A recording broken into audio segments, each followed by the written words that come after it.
What is up, YouTube? Welcome back to another awesome video.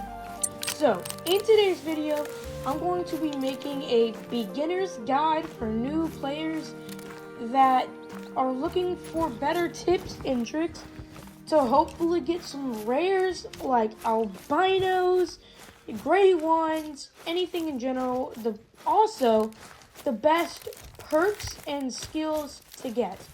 So, without further ado, let's get straight into today's video.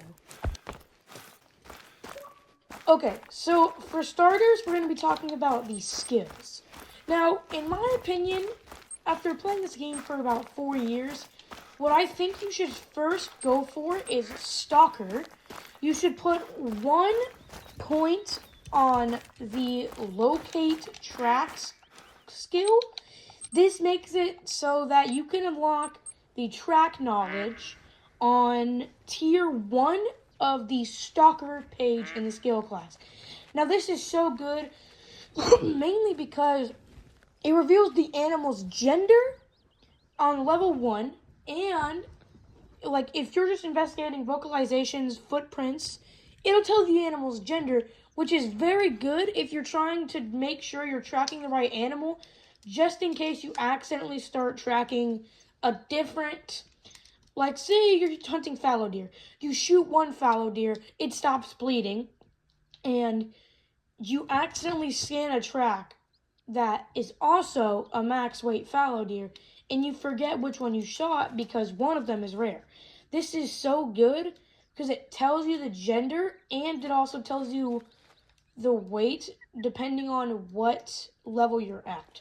So for level 2, it reveals information about approximate animal group size when investigating need zones, and approximate health when investigating blood trails. That's really good because it tells you how many animals are in each need zone, a part of that pack at once. Now for level 3 of this upgrade, which I also have, you get to reveal information about an animal's approximate weight when investigating footprints, and fur type when investigating disturbed vegetation. Now, level 3 for the disturbed vegetation, you don't get to use it all until you get up to tier 4 with the actual upgrade of disturbed vegetation. It's a very good thing to tell you what the fur type is, how long ago it was running away and caused the disturbed vegetation. It's just another track to use in order to utilize the best tracking status. Now for tier 2, I'm getting Connect the Dots. This is an awesome one. So each time a track is investigated, a trail line is automatically drawn in your Huntimate between tracks of the active trail, aka the animal you are tracking, and then the trail direction is also indicated with an arrow. So if you go on your minimap and you're tracing an animal, it'll have an arrow going towards the track that you scanned after the first one, and so on and so forth.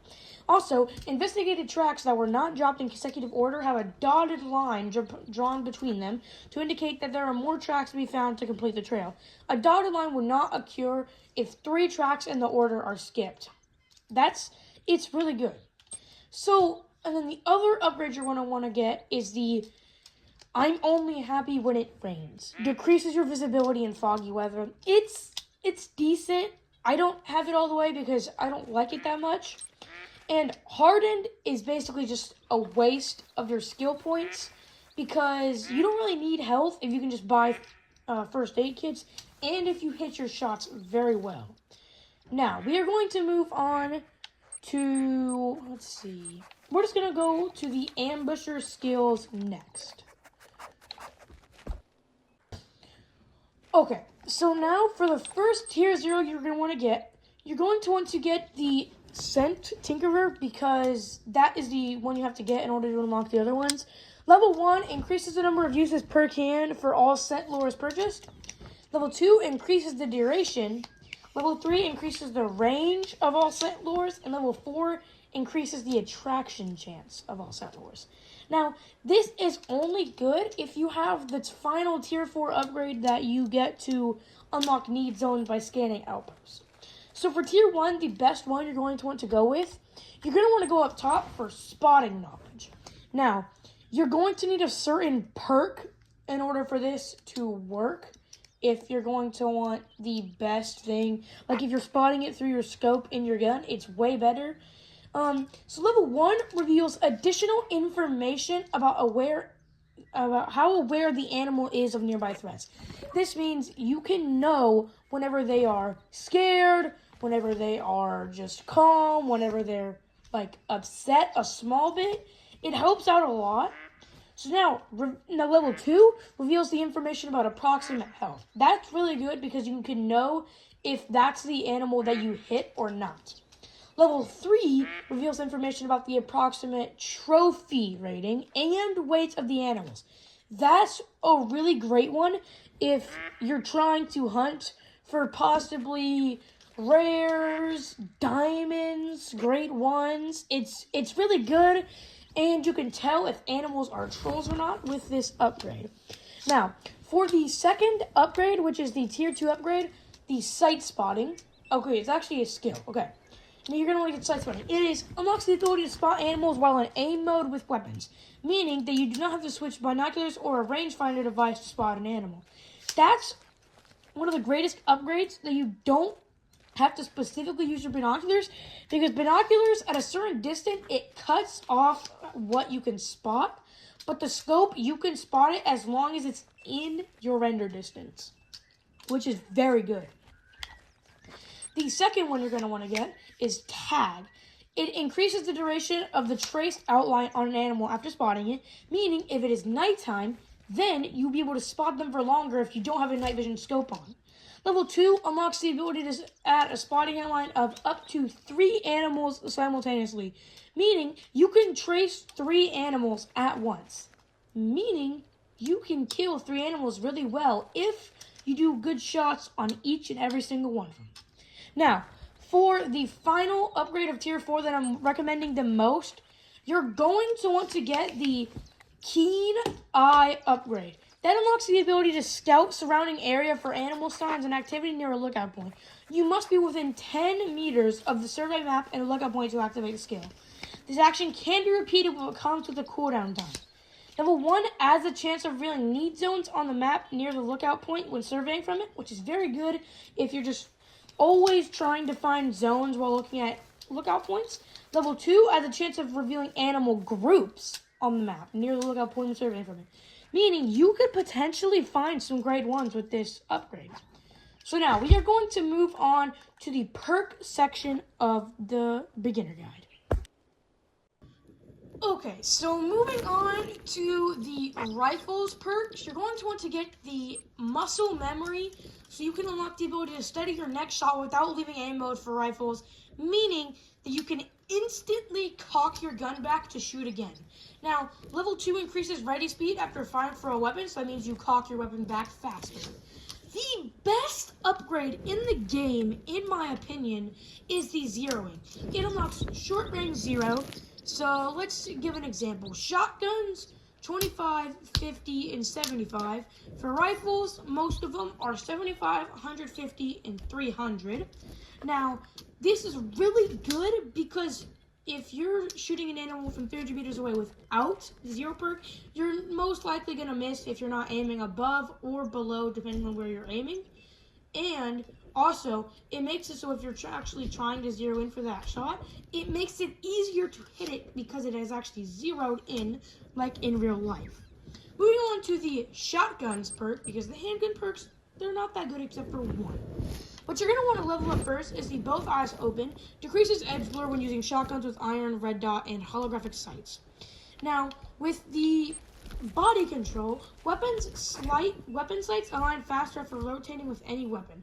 Each level increases the effect. This is pretty good, but the second best perk in the game is recoil management.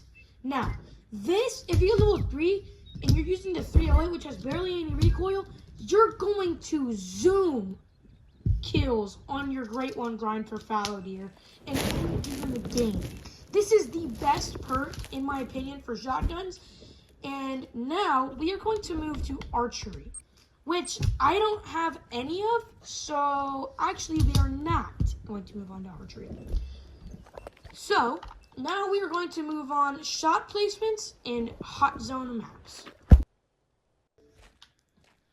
Okay, so for shot placements, you're going to want to try to aim in the middle body, or if it's facing towards you, try to aim lower to hit the heart or the brain if the animal's skull is very thin and you're using a good bullet for it. Now, mainly whenever you're aiming for lung on stuff, they usually drop very good if you're using right penetration bullets and right expansion bullets. Now, if you're going to want to kill an animal easy and you want to hit them in the lung, you're going to want to go for penetration instead of expansion, because penetration is the best, honestly, because it actually adds it so the blood leaks faster and the animal dies quicker. Now, this is a very good thing to worry about whenever you're hunting great ones or you're just setting up a grind for money. The animal, you get more money and more XP for the drop time. If you drop it instantly, you get, I'm pretty sure, a 20% bonus. If you drop it within 5 seconds, you get a 10% bonus, I'm pretty sure. And then if you drop it over 10 seconds, You know what a track is? sure you only get Evidence you're not alone out there. I don't Dumpling, know eh? though, I'm very sure that's what it is.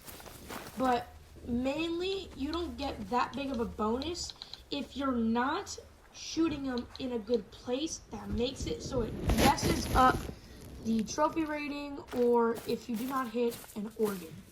Now, this can be very annoying if you're aiming and then you accidentally stop breathing, and then you end up shooting like the foot or the upper spine, which sometimes doesn't always kill instantly, and it leads to 5-second kills, which can be very annoying because it does not count them as vital organs when you cannot live without your spine. Yeah, I mean, I think what they should do is rechange it to non-instant organs instead of non-vital, just for the game. Mainly because even if you don't have those organs, you're not going to die instantly, but you're not going to live for very much longer, which would be a great change because new players tend to think that if you use real hunting strategies like shooting it in the spine, it'll drop instantly, because it's usually what happens in real life too, is you're shooting in the spine and you need the spine to move your muscles and walk. Yeah. So, now I'm going to give you an example real quick of shooting animals in good positions. If you have the short range or long range distance zero in, you're going to want to try to always get within 150 meters. 150 is honestly the best place to shoot from, honestly, because you get a good distance from the animal and from when the bullet still decides to drop a little bit, just in case you can hit like heart and double. So here's what we're going to do. We're going to shoot this guy in the lung, and I'm going to show you a very good shot. Dropped. There we go. Now that was a great shot. It actually caused very good zones to completely die out sometimes. And what new players don't realize is that pressure is a thing. If you cause a dead zone pressure, your zone, like drinking zones, move to other parts of the lake and you have to stand there, which can be very annoying, and I feel the pain sometimes whenever that happens. But now we are going to move on to finding zones. Now, finding zones isn't a problem if you have the Keen Eye perk, which actually makes it so that you can end up doing like good things with zones. Like you can actually scan zones and find them easier. But the best place you're going to want to look for if you're hunting for fallow deer, you're mainly going to want to go to their drink zone times, and then you're going to want to obviously scan them, and then it shows up on your map. The best guide that I'm probably going to give for you guys is honestly just go around for their drink zone time, and then just, you know, start going around lakes, trying to see if you can easily find very good zones. Like, on Taylor Road, the lake that I'm at right now, which is over here in the 11,000s and 8,000 over here.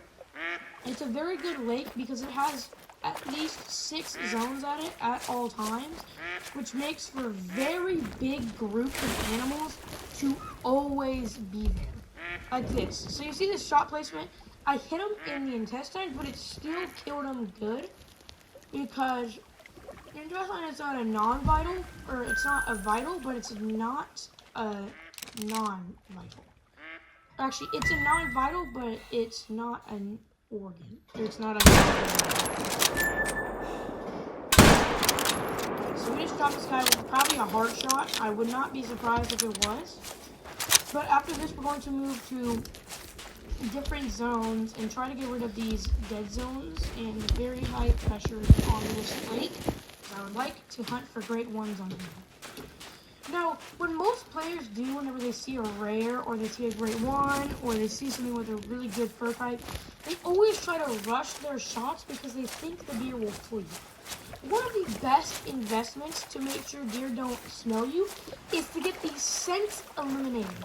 It completely gets rid of your spray because the wind at the bottom right shows you where the wind is going, and if you're walking and you see a deer that's where the wind is, that can be very bad for you because it can also mess up you being able to probably get a trophy kill and possibly miss out on so many great ones. It's only $3,000, but pretty expensive for new people that don't play the game that much.